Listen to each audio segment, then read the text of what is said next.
नमस्कार दोस्तों, मैं मशरूभाई धोरिया, एक डिजिटल क्रिएटर, आप सभी का दिल से स्वागत करता हूं। आज मैं आपके लिए एक बेहद प्रभावशाली और जीवन बदल देने वाली पुस्तक लेकर आया हूं, the science of getting rich, जिसे लिखा है महान लेखक वॉलेस डी लुइस वॉटल्स ने। यह किताब सिर्फ धन कमाने की कला नहीं सिखाती, बल्कि यह सोचने और जीने का एक नया तरीका सिखाती है। एक ऐसा तरीका जो आपको समृद्धि, सफलता और मानसिक शांति की ओर ले जाता है। इस ऑडियो बुक में मैंने इस पुस्तक का हिंदी में अनुवाद किया है और उसे अपनी आवाज में प्रस्तुत किया है, ताकि आप इसे सुनकर भी इसकी गहराई को समझ सके। यह अध्याय सिर्फ एक शुरुआत है, एक ऐसे सफर की ओर जो आपको आपकी सोच की शक्ति से अवगत कराएगा और बताएगा कि अमीर बनना कोई भाग्य का खेल नहीं, बल्कि एक विज्ञान है जिसे हर कोई सीख सकता है। तो चलिए शुरुआत करते हैं इस ज्ञान यात्रा की। The science of getting rich, अध्याय 1, सही तरीका अमीर बनने का। गरीबी की कितनी भी प्रशंसा की जाए, यह तथ्य बना रहता है कि कोई भी व्यक्ति पूर्ण या सफल जीवन तब तक नहीं जी सकता जब तक वह धनवान न हो। कोई भी व्यक्ति अपनी अधिकतम प्रतिभा या आत्मिक विकास की ऊंचाई तक नहीं पहुंच सकता जब तक उसके पास पर्याप्त धन न हो, क्योंकि आत्मा को खोलने और प्रतिभा को विकसित करने के लिए उसे कई चीजों की आवश्यकता होती है, और इन चीजों को प्राप्त करने के लिए उसके पास धन होना चाहिए। मनुष्य अपने मन, आत्मा और शरीर का विकास चीजों का उपयोग करके करता है, और समाज इस तरह संगठित है कि मनुष्य को चीजों का स्वामी बनने के लिए धन की आवश्यकता होती है। इसलिए मनुष्य की सभी प्रगति का आधार धन प्राप्त करने की विद्या है। सभी जीवन का उद्देश्य विकास है, और प्रत्येक जीवित प्राणी को वह सारा विकास प्राप्त करने का अविचल अधिकार है जिसकी वह क्षमता रखता है। मनुष्य का जीवन का अधिकार उसे उन सभी चीजों के स्वतंत्र और असीमित उपयोग का अधिकार देता है जो उसके पूर्ण मानसिक, आध्यात्मिक और शारीरिक विकास के लिए आवश्यक हो सकती है, या दूसरे शब्दों में, धनवान होने का अधिकार। इस पुस्तक में मैं धन की बात प्रतीकात्मक रूप से नहीं करूंगा। वास्तव में धनवान होने का मतलब थोड़े से संतुष्ट या तृप्त होना नहीं है। किसी भी व्यक्ति को थोड़े से संतुष्ट नहीं होना चाहिए यदि वह अधिक उपयोग करने और आनंद लेने में सक्षम है। प्रकृति का उद्देश्य जीवन की प्रगति और विकास है, और प्रत्येक व्यक्ति को वह सब कुछ होना चाहिए जो जीवन की शक्ति, सुंदरता, सौंदर्य और समृद्धि में योगदान देता है। इससे कम में संतुष्ट होना पाप है। जो व्यक्ति अपने जीवन की सभी संभावनाओं को जीने के लिए वह सब कुछ प्राप्त कर लेता है जो वह चाहता है, वह धनवान है।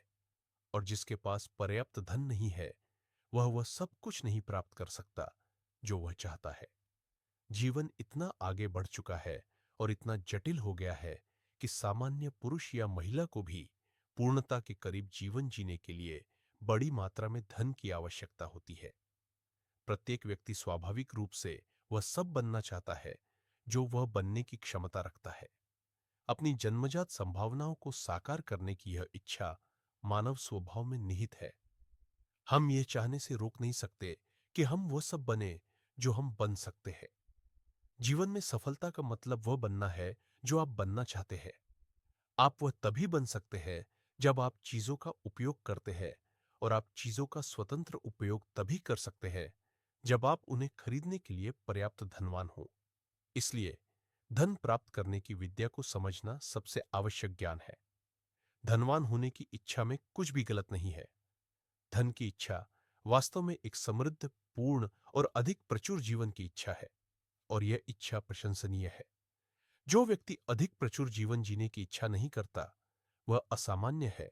और जो व्यक्ति इतना धन प्राप्त करने की इच्छा नहीं करता कि वह सब खरीद सके जो वह चाहता है, वह भी असामान्य है। हम तीन उद्देश्यों के लिए जीते हैं। हम शरीर के लिए जीते हैं, हम मन के लिए जीते हैं, हम आत्मा के लिए जीते हैं। इनमें से कोई भी दूसरे से बेहतर या पवित्र नहीं है। सभी समान रूप से वांछनीय है, और इन तीनों में से कोई भी, शरीर, मन या आत्मा, पूर्ण रूप से जीवित नहीं रह सकता यदि दूसरों में से किसी को पूर्ण जीवन और अभिव्यक्ति से वंचित किया जाए। केवल आत्मा के लिए जीना और मन या शरीर को नकारना सही या उच्च नहीं है, और केवल बुद्धि के लिए जीना और शरीर या आत्मा को नकारना गलत है। हम सभी उन घृणित परिणामों से परिचित हैं जो शरीर के लिए जीने और मन व आत्मा को नकारने से होते हैं, और हम देखते हैं कि वास्तविक जीवन का मतलब है कि मनुष्य शरीर, मन और आत्मा के माध्यम से वह सब कुछ पूर्ण रूप से व्यक्त करे जो वह दे सकता है, जो कुछ भी वह कह सकता है।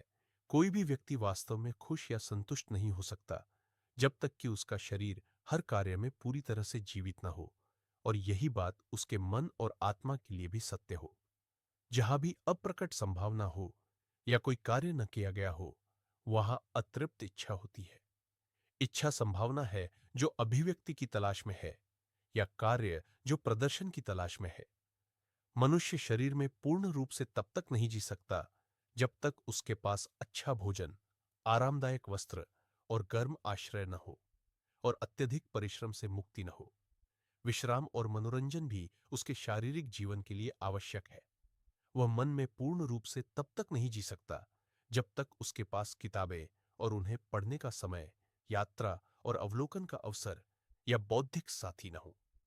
मन में पूर्ण रूप से जीने के लिए उसे बौद्धिक मनोरंजन चाहिए, और उसे उन सभी कला और सौंदर्य की वस्तुओं से घिरा होना चाहिए जिनका वह उपयोग और प्रशंसा करने में सक्षम है।